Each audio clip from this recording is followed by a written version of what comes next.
Students നമ്മൾ നോക്കുന്നത് free consent എന്ന് പറഞ്ഞ യൂണിറ്റ് ആണ്. ഓക്കെ, ഫ്രീ കൺസെൻറ്റ് നമ്മൾ കുറച്ച് കാര്യങ്ങൾ മുന്നത്തെ ക്ലാസ്സിൽ ഡിസ്കസ് ചെയ്തിട്ടുണ്ട്. അതായത് ഫ്രീ കൺസെൻറ്റ് എന്ന് പറഞ്ഞാൽ എന്താ, രണ്ട് പേരും കൂടിയുള്ള ഓപ്പൺ ആയിട്ടുള്ള തുറന്ന ഒരു കോൺട്രാക്റ്റിലേക്ക് പൂർണ്ണ സമ്മതത്തോടെ ഒരു കോൺട്രാക്റ്റിലേക്ക് വരുന്നതിനാണ് നമ്മൾ ഫ്രീ കൺസെൻറ്റ് എന്ന് പറഞ്ഞ രണ്ടാൾക്കാരും. അതിനെ എഫക്റ്റ് ചെയ്യുന്ന കുറച്ച് ഫാക്ടേഴ്സ് നമ്മൾ നോക്കി. കൊയേഷൻ, അൺഡ്യൂ ഇൻഫ്ലുവൻസ്, ഈ രണ്ട് കാര്യങ്ങളും നമ്മൾ നോക്കി. കൊയേഷൻ എന്ന് പറഞ്ഞാൽ ഒരാളെ ഭീഷണിപ്പെടുത്തിയിട്ട് കൊണ്ടുവരിക, അത് ഫ്രീ കൺസെൻ്റ് ആണോ, അതിനെ എഫക്റ്റ് ചെയ്യുന്ന ഫാക്ടറാണ്. അതേപോലെ അൺഡ്യൂ ഇൻഫ്ലുവൻസ് അയാളെ, അതായത് വേറൊരാളുടെ എന്താ പറയുക പവറിനെ അൺഫെയർ ആയിട്ട് യൂസ് ചെയ്യുന്നതിനെയാണ് നമ്മൾ അൺഡ്യൂ ഇൻഫ്ലുവൻസ് എന്ന് പറയുന്നത്. ഇനി നമ്മൾ നോക്കുന്നത് ഫ്രോഡ്, മൂന്നാമത്തെ പോയിന്റ് എഫക്റ്റിംഗ് ഫാക്ടർ ഫ്രോഡ്.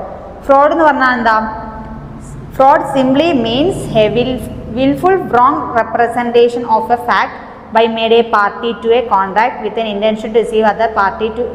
അതായത് ഫ്രോഡ് എന്ന് പറഞ്ഞാൽ എന്താണ്, ഒരു റോങ് റെപ്രസെൻറ്റ് ഒരു ഫാക്റ്റിനെ കുറിച്ചിട്ട് തെറ്റായിട്ട് ധരിപ്പിച്ചിട്ട് അയാളെ അതിലേക്ക് എൻ്റർ ചെയ്യിക്കുക. അതായത് നമ്മളിപ്പോൾ ഒരു ഒബ്ജക്റ്റിനെ കുറിച്ചാണെങ്കിലും നമ്മൾ എന്തെങ്കിലും ഒരു സത്യത്തിനെ നമ്മൾ തെറ്റായിട്ട്, സത്യമായിരിക്കില്ല അത്, അതിനെ സത്യമെന്ന രീതിയിൽ തെറ്റിദ്ധരിപ്പിച്ചും കൊണ്ടൊരു ഫ്രോഡ് പ്രാക്ടീസ് നടത്തിയും കൊണ്ട് ഒരാളെ എഗ്രിമെൻറ്റിലേക്ക് കൊണ്ടുവരുന്നതിനെയാണ് നമ്മൾ ഫ്രോഡ് എന്ന് പറയുന്നത്. ഓക്കെ, അപ്പം ഫ്രോഡായിട്ട് ഒരു എഗ്രിമെൻറ്റിലേക്ക് വരുന്നുണ്ടെങ്കിലും അത് അതിനെ റെപ്രസെൻ്റ് ചെയ്യുന്നതാണ്, എഫക്റ്റ് ചെയ്യുന്ന, ഫ്രീ കൺസെൻറ്റിനെ എഫക്റ്റ് ചെയ്യുന്ന ഫാക്ടറാണ്.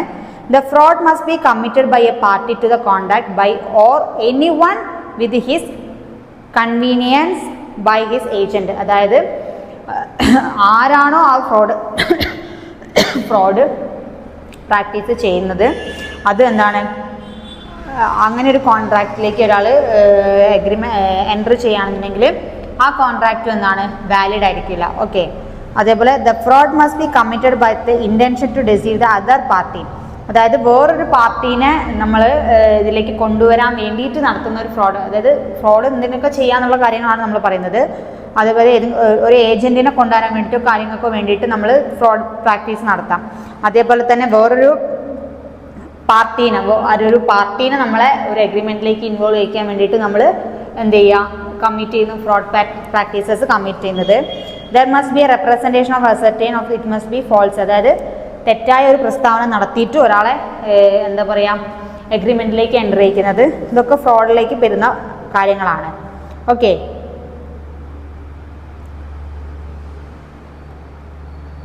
അതാണ് ഫ്രോഡ് എന്ന് പറഞ്ഞാൽ. അടുത്ത് നമുക്ക് നോക്കാൻ പോകുന്നത് മിസ് റെപ്രസെൻറ്റേഷൻ. ഇപ്പോൾ നമ്മൾ കൊയേഷൻ നോക്കി, അൺഡ്യൂ ഇൻഫ്ലുവൻസ് നോക്കി, ഫ്രോഡ് നോക്കി, ദെൻ മിസ് റെപ്രസെൻറ്റേഷൻ. ഇത് രണ്ടും ഏകദേശം സിമിലർ പോലെ തോന്നും. അതേപോലെ ഇത് രണ്ടും സിമിലർ ആയിട്ടും തോന്നും. ഏകദേശം ഒരുപോലെ ആണെങ്കിലും കുറച്ച് ഡിഫറൻസ് ഉള്ള സംഭവങ്ങളാണിത്. ഓക്കെ, അടുത്തത് ഇപ്പോൾ ഫ്രോഡ് ഇപ്പോൾ പറഞ്ഞില്ല, ഇനി നമ്മൾ നോക്കുന്നത് മിസ് റെപ്രസെൻറ്റേഷൻ ആണ്. മിസ് റെപ്രസെൻറ്റേഷൻ എന്ന് പറഞ്ഞാൽ the word representation means a statement of fact by one party to the other either before or at the time of making the contract with regard to some matter essential for the contract with the intention to influence the other party to enter into the contract present when wrongly made. അതായത് എന്താ, fraud പോലെ തന്നെ miss representation എന്ന് പറഞ്ഞാലും kind of അതുപോലെയാണ്. അതായത് നമ്മൾ ഒരു ഫാക്റ്റിനെ തെറ്റിദ്ധരിപ്പിക്കുക. അതായത് മറ്റത് എന്താണെന്ന് വെച്ചാൽ ഒരു തെറ്റായ പ്രസ്താവന ഇറക്കുന്നതാണ്. ഇത് മിസ് റെപ്രസെൻറ്റേഷൻ എന്ന് വെച്ചാൽ തെറ്റിദ്ധരിപ്പിക്കുകയാണ്. ഒരു സാധനം ഉണ്ടാവും, അതിനെ നമ്മൾ കുറച്ചും കൂടി നമ്മളതായ രീതിയിൽ തെറ്റിദ്ധരിപ്പിച്ചും കൊണ്ട് അയാളൊരു കോൺട്രാക്റ്റിലേക്ക് ഒരു പാർട്ടീനെ എൻ്റർ ചെയ്യിക്കുന്നതിനെയാണ് മിസ് റെപ്രസെൻറ്റേഷൻ എന്ന് പറയുക. ഇത് നമ്മൾ പറയില്ല ഒരാൾമാറാട്ടം എന്നൊക്കെ പറയുന്ന പോലെ, അതുപോലത്തെ ഒരു കൈൻഡ് ഓഫ് അതാണ്. ഞാനല്ലോ ഞാൻ പറഞ്ഞത് അതിൻ്റെ ഒരു ചെറിയൊരു പോലെയാണ് ഒരു എക്സാമ്പിളായിട്ട് പറഞ്ഞതാണ്. ഓക്കെ, അപ്പോൾ അതിനെയാണ് നമ്മൾ എന്തെന്ന് പറയുന്നത്, മിസ് റെപ്രസെൻറ്റേഷൻ എന്ന് പറയുന്നത്. അതായത് a representation wrongly made either innocently or intentionally is called misrepresentation. അതായത് ഒന്നെങ്കിൽ അറിഞ്ഞും കൊണ്ട് അല്ലെങ്കിൽ അറിയാതെ, ചിലപ്പോൾ നമുക്ക് നമ്മളെ വായന അറിയാതെ നമുക്ക് ഇന്നസെൻ്റ്ലി നമുക്ക് തെറ്റുപറ്റിപ്പോവാം. അപ്പോൾ അങ്ങനെയോ അല്ലെങ്കിൽ അറിഞ്ഞും കൊണ്ടോ ഒരാളെ തെറ്റിദ്ധരിപ്പിച്ചിട്ട് ഒരു കോൺട്രാക്റ്റിലേക്ക് എൻ്റർ ചെയ്യിക്കുന്നതിനാണ് നമ്മൾ എന്തെന്ന് പറയുന്നത്, മിസ് റെപ്രസെൻറ്റേഷൻ എന്ന് പറയുന്നത്. Okay, essentials of miss representation. കുറച്ച് എസെൻഷ്യൽസ് ഉണ്ട്. എന്തൊക്കെ കറക്റ്റ് വായിച്ചിട്ട് പോകണം, നന്നായിട്ട് റീഡ് ചെയ്യുക നിങ്ങളെ പോർഷൻസും കാര്യങ്ങളൊക്കെ കേട്ടോ.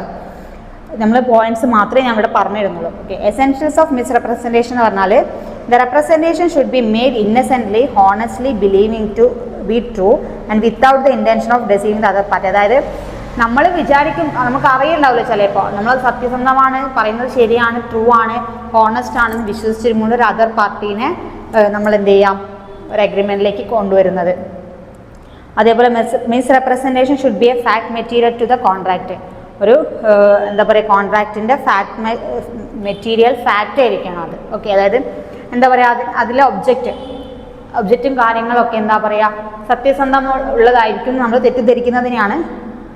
ഓക്കെ, പിന്നെന്താണ്, ഇനി ഫ്രോഡും മിസ്റെപ്രസെൻറ്റേഷനും തമ്മിലുള്ള ഡിഫറൻസ് നോക്കാം. നമ്മൾ കൊയേഷനും അൺഡിഫറൻസും തമ്മിലുള്ള ഡിഫറൻസ് നോക്കി. അതുപോലെ ഫ്രോഡും മിസ്റെപ്രസെൻറ്റേഷനും തമ്മിലുള്ള ഡിഫറൻസ് എന്താണ്? ഫ്രോഡ് എന്ന് പറഞ്ഞാൽ wrong statement is made intentionally. നമുക്കൊരു കംപ്ലീറ്റ്ലി ആ സ്റ്റേറ്റ്മെൻറ്റ് റോങ് ആയിരിക്കും, നമ്മൾ അതിലൊരു തുള്ളി പോലും സത്യം ഉണ്ടാവില്ല, അത് മനഃപൂർവ്വം നമ്മൾ അങ്ങനെ ഒരു സ്റ്റേറ്റ്മെൻറ്റ് ഇറക്കിയിട്ട് ഇങ്ങനെ ഇതുണ്ടെന്ന് പറഞ്ഞിട്ട് ഒരാളെ എൻ്റർ ചെയ്യിക്കുന്നതാണ്.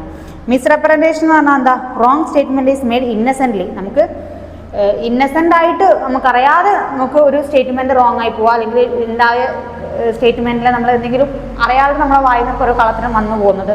കള്ളത്തരമല്ല, നമ്മൾ അറിഞ്ഞുകൊണ്ടല്ല, നമ്മളത് അങ്ങനെയാണെന്ന് വിചാരിച്ചിട്ട് അറിയാണ്ട് ചെയ്തു പോകുന്നത്. ഓക്കെ, അങ്ങനെയായിരിക്കും മിസ്റെപ്രസെൻറ്റേഷൻ. അത് ഇന്നസെൻ്റ്ലി സംഭവിക്കാം. മറ്റത് എപ്പോഴും എന്താ, ഫ്രോഡ് എപ്പോഴും എങ്ങനെയായിരിക്കും, ഇൻറ്റൻഷനലി സംഭവിക്കും. നമുക്ക് ഫ്രോഡ് ആക്ടിവിറ്റി ഒരിക്കലും ഇൻറ്റൻഷനൽ ആയിട്ട് സംഭവിക്കുന്ന കാര്യങ്ങളല്ല. രണ്ടാമത്തത് എന്താ? The person making the wrong statement does not believe it to be true. അതായത് ഫ്രോഡിൽ ഒരാൾ ഒരു സ്റ്റേറ്റ്മെൻറ്റ് ഉണ്ടാക്കുന്നുണ്ടെങ്കിൽ അയാൾക്കറിയാം അതൊരിക്കലും എന്തല്ല, സത്യമുള്ള കാര്യമല്ല ഞാൻ പറയുന്നത് എന്നുള്ളത് അയാൾക്ക് ഇൻറ്റൻഷനലി അത് അറിയുന്നുണ്ടാവും. പക്ഷേ ഈ മിസ്റെപ്രസെൻറ്റേഷനിൽ എങ്ങനെ വരിക? The person making the wrong statement believes to be true. അതായത് അയാൾ അവിടെ ഒരു സ്റ്റേറ്റ്മെൻറ്റ് ഉണ്ടാക്കുമ്പോൾ അയാൾ ശരിക്കും കംപ്ലീറ്റ് ചെയ്ത് സത്യമാണെന്ന് വിചാരിച്ചിട്ടായിരിക്കും പറയുന്നത്. അയാൾക്ക് അത് അറിയുന്നുണ്ടാവില്ല അതിനൊരു കാര്യമില്ല എന്നുള്ളത്. ഓക്കെ, അയാളത് പറയുന്നത്, ഒരു കാര്യം പറയുന്നത് അയാൾ നമുക്ക് നമ്മുടെ ലൈഫിൽ സംഭവിക്കാമല്ലേ, നമ്മളൊരു കാര്യം പറയുമ്പോൾ ശരിക്കും നമ്മളത് ഉണ്ട് എന്ന് കരുതിയിട്ട് പറഞ്ഞിട്ടുണ്ടാവും. പക്ഷെ കുറേ കഴിയുമ്പോൾ നമുക്ക് അങ്ങനെ ഒരു സംഭവം ഇല്ല എന്നല്ല, നമുക്ക് അറിഞ്ഞുകൊണ്ട് നമുക്ക് വരുന്ന മിസ്റ്റേക്ക് ആയിരിക്കില്ല അത്. അതേപോലെ ഇതും അങ്ങനെ തന്നെയാണ്. അയാളത് ആ ഒരു ഓഫർ വയ്ക്കുന്ന സമയത്ത് അയാൾ ബിലീവ് ചെയ്യുന്നുണ്ടാവും അത് ശരിക്കുള്ള സംഭവം, ട്രൂ ആണെന്നുള്ളത്. മൂന്നാമത്തത് എന്താ? There is an intention to deceive. There is no intention to deceive. അതായത് ഫ്രോഡിൽ എപ്പോഴും ഇൻറ്റൻഷൻ ടു ഡിസീവ് ആയിരിക്കും. മറ്റേത് എപ്പോഴും എന്തായിരിക്കും, അങ്ങനെ ഒരു ഇൻറ്റൻഷന് ഒരു ചതിക്കുക എന്നുള്ള അല്ലെങ്കിൽ ഇതാക്കാനുള്ളൊരു ഇൻറ്റൻഷൻ എവിടെ ഉണ്ടാവില്ല, മിസ്റെപ്രസെൻറ്റേഷനിൽ ഉണ്ടാവില്ല. പിന്നത്തെ പോയിന്റ് എന്താ? Besides rescinding the contract, the aggrieved party can also claim damages. The aggrieved party can rescind the contract but cannot claim damages. അതായത് ഫ്രോഡിൽ നമുക്ക് ഫ്രോഡാണെന്ന് മനസ്സിലായി നമുക്ക് അതിൻ്റെ ഡാമേജസിനെ ക്ലെയിം ചെയ്യാം. പക്ഷേ മിസ്റെപ്രസെൻറ്റേഷനിൽ ഒരിക്കലും എന്ത് ചെയ്യാൻ പറ്റില്ല, ആരുടെയും കുറ്റം കൊണ്ടല്ലല്ലോ, അപ്പോൾ അത് നമുക്ക് ഒരിക്കലും ക്ലെയിം ചെയ്യാനായിട്ട് പറ്റില്ല. ലാസ്റ്റ് പോയിന്റ് എന്താ? Except where the silence amounts of fraud, the contract is voidable. The aggrieved party cannot avoid the contract. It has be means to discovering the truth whether ordinary deadlines.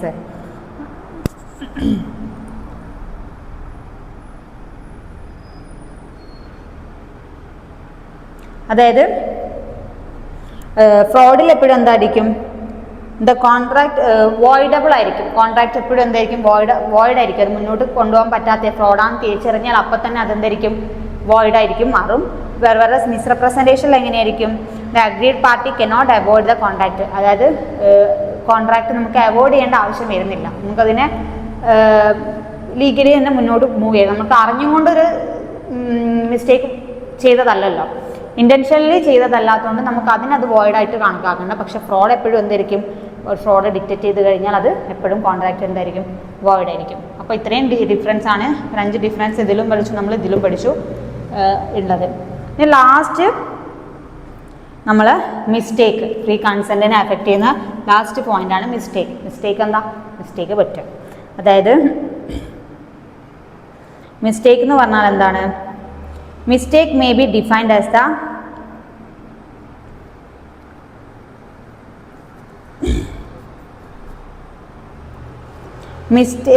അതായത് an agreement is made under a mistake, there is no consent and the agreement is not valid. അതായത് mistake എന്ന് പറഞ്ഞാൽ എന്താണെന്ന് വെച്ചാൽ ഒരു agreement ഉണ്ടാക്കുകയാണ് നമ്മൾ, മിസ്റ്റേക്കിൻ്റെ മേലെയാണ് അതായത് ഒരു തെറ്റിൻ്റെ മുകളിലാണ് നമ്മളൊരു എഗ്രിമെൻ്റ് ഉണ്ടാക്കുന്നതെങ്കിൽ നമുക്ക് തെറ്റാണെന്ന് ഇൻറ്റൻഷനലി അറിഞ്ഞോ അറിയാണ്ട് നമുക്കൊരു തെറ്റ് തെറ്റായിട്ടുള്ള ഒരു എഗ്രിമെൻ്റ് ആണ് ഉണ്ടാക്കുന്നുണ്ടെങ്കിൽ ഇറ്റ് ഷുഡ് ബി എന്തായിരിക്കും, വോയിഡ് ആയിരിക്കും. ഓക്കെ,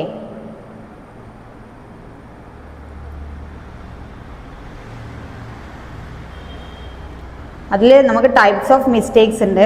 അതായത് മിസ്റ്റേക്കിനെ നമുക്ക് രണ്ടായിട്ട് തരംതിരിക്കാം, മിസ്റ്റേക്ക് ഓഫ് ലോയും മിസ്റ്റേക്ക് ഓഫ് ഫാക്റ്റും. മിസ്റ്റേക്സ് എന്ന് പറഞ്ഞാൽ മിസ്റ്റേക്കിനെ രണ്ടായിട്ട് ഡിവൈഡ് ചെയ്യാം, മിസ്റ്റേക്ക് ഓഫ് ലോയും മിസ്റ്റേക്ക് ഓഫ് ഫാക്റ്റും. മിസ്റ്റേക്ക് ഓഫ് ലോയിൽ ഫോറിൻ ലോ, ഇന്ത്യൻ ലോ അങ്ങനെ രണ്ടായിട്ട് വീണ്ടും ഡിവൈഡ് ചെയ്യുന്നു. മിസ്റ്റേക്ക് ഓഫ് ഫാക്റ്റിൽ ബൈലാറ്ററൽ ആൻഡ് യൂണിലാറ്ററൽ അങ്ങനെ രണ്ടായിട്ട് ഡിവൈഡ് ചെയ്യുന്നുണ്ട്. ഓക്കെ, അതായത് മിസ്റ്റേക്ക് ഓഫ് ലോ എന്ന് പറഞ്ഞാൽ നിയമത്തിൻ്റെ ഇതിലുള്ള നമുക്ക് നിയമങ്ങളുടെ കാര്യങ്ങളിൽ നമുക്ക് തെറ്റുപറ്റിയിട്ട് നമ്മൾ ഒരു എഗ്രിമെൻ്റ് സൈൻ ചെയ്യുന്നതിനെയാണ് മിസ്റ്റേക്ക് ബൈ ലോ എന്ന് പറയുന്നത്. അതായത് നിയമം കുറേ ലോസ് ഉണ്ടാവുമല്ലോ നമുക്കൊരു കാര്യങ്ങൾ ചെയ്യാൻ വേണ്ടിയിട്ട്. അപ്പോൾ അതിൻ്റെ കാര്യങ്ങളിൽ നമുക്ക് മിസ്റ്റേക്ക് അല്ലെങ്കിൽ തെറ്റുപറ്റാം. ഓക്കെ, അതിൽ വരുന്നതാണ് മിസ്റ്റേക്ക് ബൈ ലോ എന്ന് പറഞ്ഞാൽ. മിസ്റ്റേക്ക് ബൈ ഫാക്റ്റിൽ വരുന്നത് എങ്ങനെയാണെന്ന് വെച്ചാൽ ബൈലാറ്ററൽ എന്ന് പറഞ്ഞാൽ എന്താ, when both the parties to an agreement are under a mistake of fact essential to the agreement, the mistake is known as bilateral of. അതായത് രണ്ട് പാർട്ടീസും എന്താ പറയുക, മിസ്റ്റേക്ക് ചെയ്യാം. അതായത് ഓഫർ ചെയ്ത ആളും ശരി അഗ്രിമെൻ്റ് എടുത്ത ആളും രണ്ടാളും മിസ്റ്റേക്ക് ആണെന്ന് അറിഞ്ഞുകൊണ്ട് ആ മിസ്റ്റേക്കിലേക്ക് കമ്മിറ്റ് ചെയ്തിട്ട് ഒരു അഗ്രിമെൻറ്റ് സൈൻ ചെയ്യുന്നതിനെയാണ് നമ്മൾ ബൈലാറ്ററൽ മിസ്റ്റേക്ക് എന്ന് പറയുന്നത്. ഇനി യൂണിലാറ്ററൽ മിസ്റ്റേക്ക് ഉണ്ട്. രണ്ട് ടൈപ്പ് ഓഫ് മിസ്റ്റേക്സ് ആണ് ഫാക്റ്റിൽ വരുന്നത്. യൂണിലാറ്ററൽ മിസ്റ്റേക്ക് എന്ന് പറഞ്ഞാൽ എന്താ, രണ്ട് പാർട്ടി, മറ്റേത് ബോത്ത് പാർട്ടീസാണ്. ഇവിടെ വൺ പാർട്ടി ഒരാളായിരിക്കും, ഇതിൽ ഏതെങ്കിലും ഒരാളായിരിക്കും അങ്ങനെ ഒരു മിസ്റ്റേക്ക് അറിഞ്ഞിട്ട് അതിനെ മുന്നോട്ട് കൊണ്ടുപോകുന്നത്, രണ്ടാളും അറിയണമെന്നില്ല. ഓക്കെ, അപ്പോൾ അത് യൂണിലാറ്ററൽ ആണ്. അതായത് ഒരാൾ മാത്രം. When only one party to the agreement is under a mistake. എഗ്രിമെൻറ്റിൽ രണ്ട് പാർട്ടിയിൽ ഒരു പാർട്ടി മാത്രം എന്താ പറയുക ഇൻറ്റൻഷനലി ചെയ്യുന്ന മിസ്റ്റേക്കിനെയാണ് യൂണിലേറ്ററൽ മിസ്റ്റേക്ക് എന്ന് പറയുന്നത്. ഓക്കെ, അപ്പോൾ അതാണ് ഇത്രയും ഫാക്ടേഴ്സാണ് ഫ്രീ കൺസെൻറ്റിനെ അഫക്റ്റ് ചെയ്യുന്നത്. എന്തൊക്കെയാണ്? കൊയേഷൻ എന്ന് പറഞ്ഞാൽ നമ്മൾ ഒരാളെ ഭീഷണിപ്പെടുത്തിയിട്ട് ഒരു എഗ്രിമെൻറ്റിലേക്ക് കൊണ്ടുവരുന്നത്. രണ്ട്, അൺഡ്യൂ ഇൻഫ്ലുവൻസ് എന്ന് പറഞ്ഞാൽ ഒരാളുടെ എന്താ പറയുക അൺഫെയർ ആയിട്ട് ഒരാളുടെ പൊസിഷനെ യൂസ് ചെയ്യുന്നത്. ദെൻ ഫ്രോഡ് എന്ന് പറഞ്ഞാൽ എന്താ, നമ്മൾ പഠിച്ചല്ലോ, ഇൻറ്റൻഷനലി ഒരു കാര്യം തെറ്റാണെന്ന് അറിഞ്ഞുകൊണ്ട് ചെയ്യുന്നതിനെയാണ് ഫ്രോഡ്. മിസ്റെപ്രസെൻറ്റേഷൻ എന്ന് പറഞ്ഞാൽ ഒരു കാര്യം നമുക്ക് ഇൻറ്റൻഷനലി അല്ല ഇന്നസെൻ്റ്ലി സംഭവിച്ചു പോകുന്നത്. മിസ്റ്റേക്ക് എന്ന് പറഞ്ഞാൽ നമ്മൾ നോർമൽ മിസ്റ്റേക്ക്, നമുക്ക് തെറ്റാണെന്ന് അറിഞ്ഞുകൊണ്ട് തന്നെ ഒരു കാര്യം. അത് രണ്ട് തരത്തിലുണ്ട്, മിസ്റ്റേക്ക് ബൈ ലോയും മിസ്റ്റേക്ക് ബൈ ഫാക്റ്റും. നിയമത്തിൽ വരുന്ന മിസ്റ്റേക്കുകളും അതേപോലെ തന്നെ നമ്മൾ അഗ്രിമെൻറ്റിൽ നമ്മൾ ഫാക്റ്റിൽ നമ്മൾ വരുത്തുന്ന മിസ്റ്റേക്സും.